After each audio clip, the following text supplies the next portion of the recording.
Welcome to the world debut of the North American 2024 Ford Ranger Raptor. Yes, finally, after what seems to be way too long, we finally get a Ranger Raptor in the United States.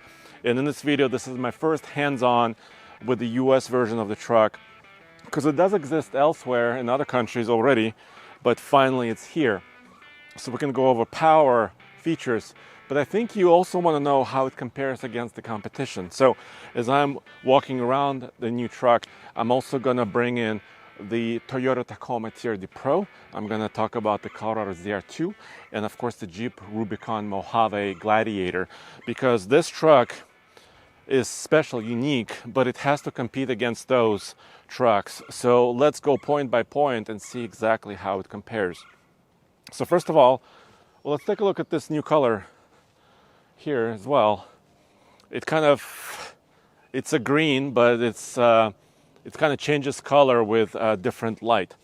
So the new T6 platform Ford Ranger has a slightly longer wheelbase than the standard previous generation truck by about 2 inches, and it's also wider. But the Raptor adds about 3.5 inches of width over the standard Ranger as well. And of course it has unique body panels, unique hood. I believe these are non-functional little hood vents on top of the hood. And of course it has a unique front end with big giant FORD grille and a separate bumper. So you can see the bumper and of course the skid plates and down below it. Here's the tow hooks. In this case they're black. So yes, it joins the family of Raptors. Of course, the F-150 Raptor and Raptor R are there. The Bronco Raptor is there. And now the new sibling enters the family. I noticed something immediately walking up to this truck. I really like kind of the wide look of it. But it's actually not too wide. And there's no amber lights here. There's kind of a place for ambers. But it doesn't technically require amber lights because it's not super wide, and that's on purpose. Could you add ambers to it? Well, I think you can do anything you want. So it is wider. It has a unique suspension. So let's look at the suspension and what it offers. I want to thank our friends at 5 Star Tuning for sponsoring this video. Check them out using the link in the description below. They now have customizations and tuning support for all the modern F-150 trucks, the latest generations, and they know a lot about the 3-liter twin turbocharged V6 that's now in the brand new Ford Ranger Raptor as well. So check them out for customization and tuning needs. Fox 2.5-inch body diameter live valve shocks. You can kind of see them down below here. Unique front control arms, of course, unique suspension, and reinforced and raised purchase here for the coilover system as well as the shock system. So improved articulation, and of course it has 4 high, 4 low, 4-wheel drive auto capability.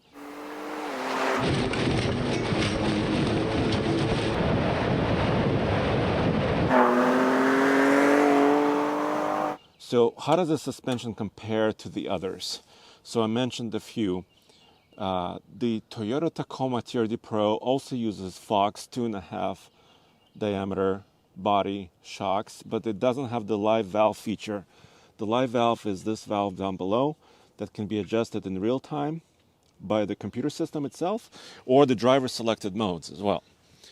The Colorado ZR2 has very unique DSSV spool valve shocks all the way around by Multimatic, and the Jeep Gladiator Mojave, the other competitor here in this space, also has Fox shocks, but once again no live valve there either. So Ford has had this formula around since the F-150 Raptor, so they're using the same formula for this truck. Let's take a look at tires. That's super important in an off-roader.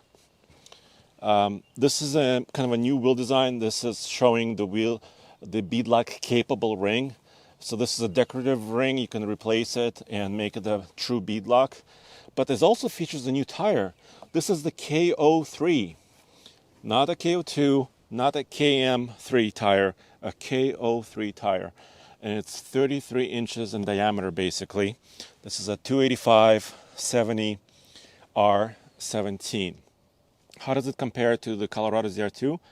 About the same diameter, actually, about the same spec tire there, and also about the same spec size tire as in the Jeep. The Tacoma has a slightly smaller tire. So none of them have larger than 33, technically, tires, but the tire technology is very different. Oh, I just noticed there's little KO3s, little symbols here in the lug nut, between the lugs. Right there, little tiny KO3. So we'll have to wait and see how this tire performs. Obviously, I recognize the pattern, but some of the technical features of this tire could be different. Now, traction. Talking about tires, we have to talk about locking differentials. This truck has both selectable rear locker, selectable front locker. Basically, a very similar system to what's available on the Bronco Raptor. So that's really cool. The ZR2 offers 2 lockers as well. The Jeep offers 2 lockers. The Jeep, however, has a front solid axle.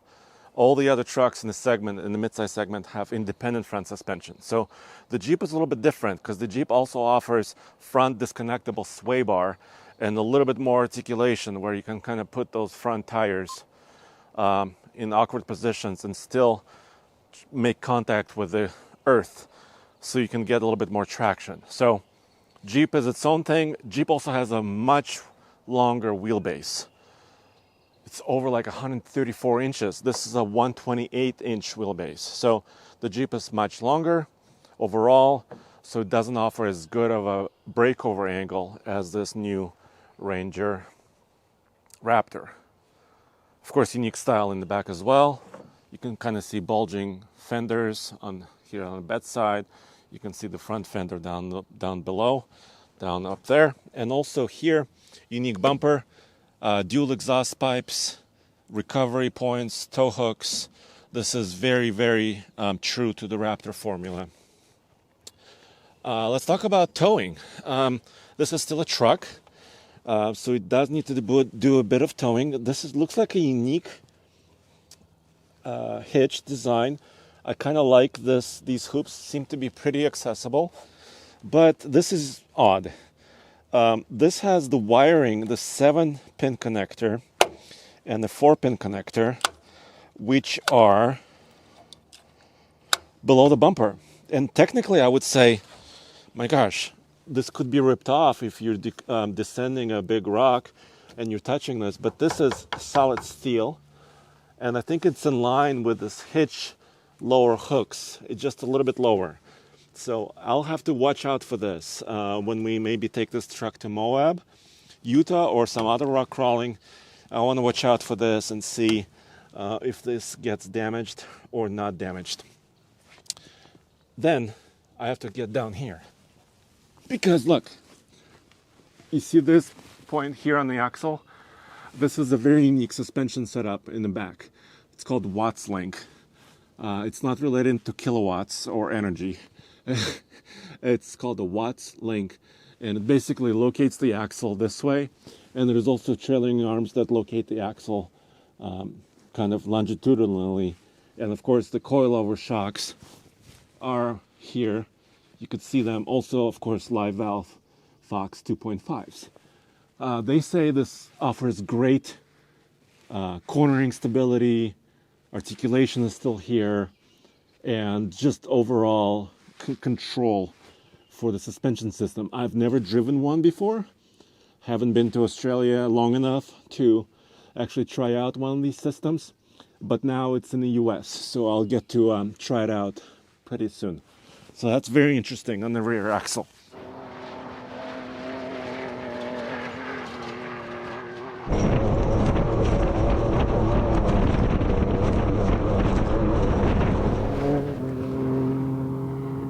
Speaking of rear suspension design, Jeep Gladiator also offers a coil rear suspension system with a multi-link setup, but the Tacoma, at least for now, the current generation, has leaf springs, and so does the ZR2 Colorado.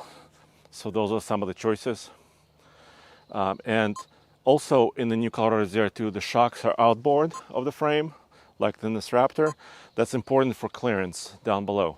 Let me show you the interior, and then we'll talk about power. I'm saving the horsepower and torque for last. The Raptor Ranger gets a unique interior, of course. It is a special truck. So it's really three ingredients to the Raptor. You have to have special suspension, special power, and then special interior and technology as well. So it's got this code orange interior trim. This also has an electronic shifter, but it's still a stock. They also have a mechanical shifter in other Rangers. Four-wheel drive auto or 2-high. And here's your mode selector / locker selector. So depending on which drive, powertrain mode, or the transfer case mode, 4 low or 4 high, you can select different modes and or select lockers. But this is quite comfortable. So it's way different from the Jeep. When I compare it to the ZR2, I just spent 350 miles in the ZR2 racing from Vegas to Reno. I think this is a little bit more comfortable, I would have to say. Just for my body, I'm just over 6'3". I'm just under 6'3", I'm sorry.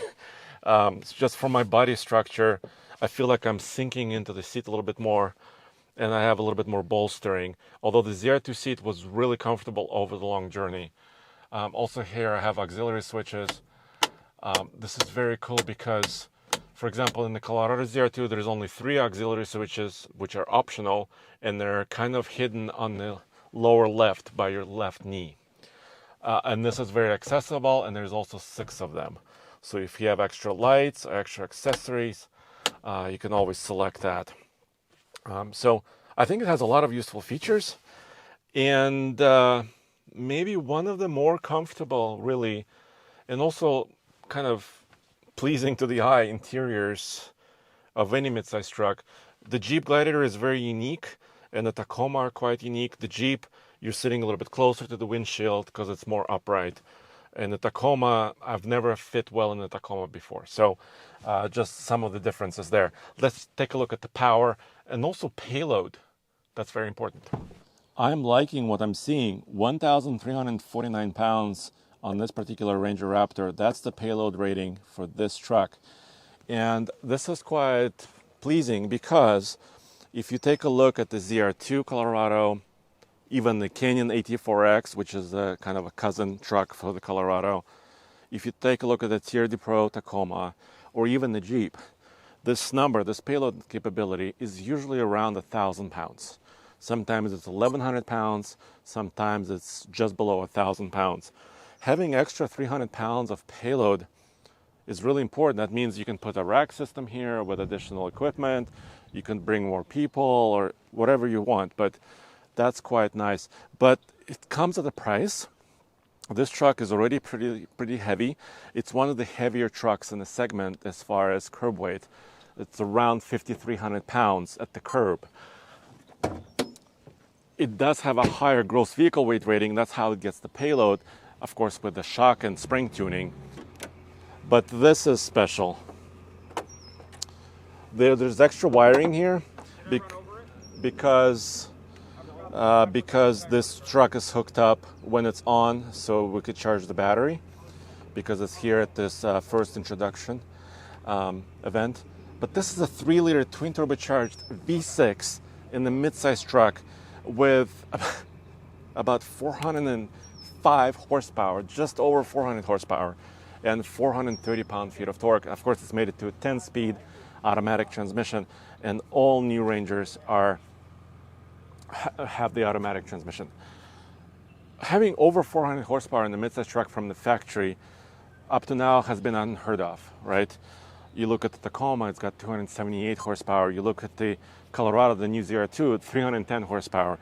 You look at the Jeep, it has 285 horsepower from their V6 gas engine. So this is quite special.